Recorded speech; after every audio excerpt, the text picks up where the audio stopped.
में तो मुझे कोई भी काम नहीं मिल रहा और बाहर किसी दूर के गांव में मैं काम नहीं कर सकता। मेरी बीमार बेटी घर पर है, मुझे जल्दी घर भी आना होता है। मैं क्या करूं? अभी रात होने में भी समय है। मैं और किसी से काम का पता करता हूं, शायद कहीं कोई मजदूरी ही मिल जाए ताकि मैं अपनी बेटी के लिए दवाइयां और खाने पीने की चीजें ले सकूं। एकदम किस्मत मुझे किस मोड़ पर ले आई है, न जाने भगवान की क्या मर्जी है। रघु काम की तलाश में भटकता रहा, लेकिन उसे कोई काम नहीं मिला। वह रात को मायूस होकर घर की तरफ लौटा। घर पहुंचते ही उसकी बेटी ने पूछा, पिताजी क्या हुआ, आपको कोई काम मिला या नहीं? नहीं बेटी, सुबह से शाम तक काम की तलाश करता रहा, लेकिन किसी ने भी काम नहीं दिया। लेकिन तुम चिंता मत करो, मैं कल फिर से काम का पता करूंगा। तुम बताओ, तुमने दवा खाई है या नहीं और तबीयत अब कैसी है? नहीं पिताजी, दवा तो सुबह ही खत्म हो गई थी। मुझे आपको बताने का याद नहीं रहा। ये क्या बोल रही हो बेटी? तुम्हें पता भी है तुम्हारी तबीयत कितनी खराब है। दवा के बिना तुम्हारा गुजारा नहीं है। फिर तुमने मुझे बताया क्यों नहीं? मैं जैसे ही पैसे करूं तुम्हारे लिए दवा लेकर आता हूं। आज तुमने ये गलती कर दी है, दोबारा ऐसा मत करना। तुम बैठो, मैं तुम्हारे लिए दवा लेकर आता हूँ। पिताजी रात हो चुकी है, मुझे अकेले घर डर लगेगा।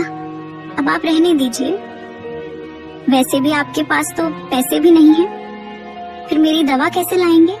बेटी, तुम्हारी दवा के लिए मैं किसी से पैसे उधार ले लूंगा, लेकिन मैं तुम्हारी दवा जरूर लेकर आऊंगा।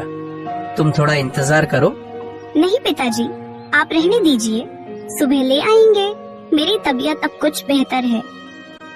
ए भगवान, अब ये गाजरें जल्दी से जल्दी उग जाए ताकि मैं इन्हें बेचकर अपने घर का खर्च चला सकूं। रघु खेत पर काम करके जब घर गया तो उसने देखा कि उसकी बेटी जमीन पर गिरी हुई थी। रघु ने जल्दी से बेटी को उठाया, चारपाई पर लिटाया और उसके मुंह पर पानी डाला। बेटी उठो, क्या हुआ तुमको? देखो मैं आ गया हूँ, जल्दी आंखें खोलो। कुछ देर तक बेटी ने आंखें खोली।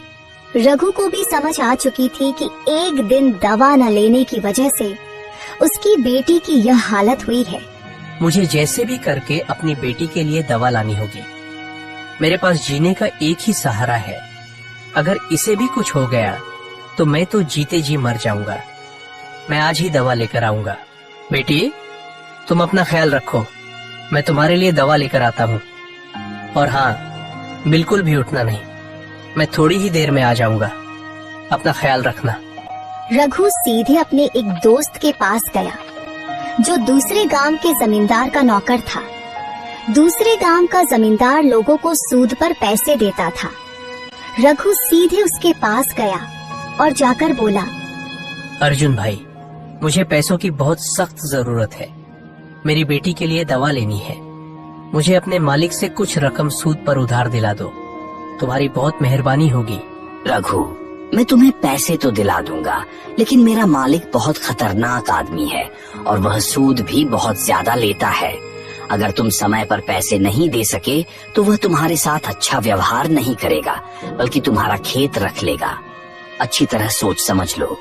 अगर तुम वादा करो कि समय पर पैसे लौटा दोगे तो मैं तुम्हें कम सूद पर रकम दिला दूंगा, लेकिन फिर समय पर पैसे चुकाने होंगे।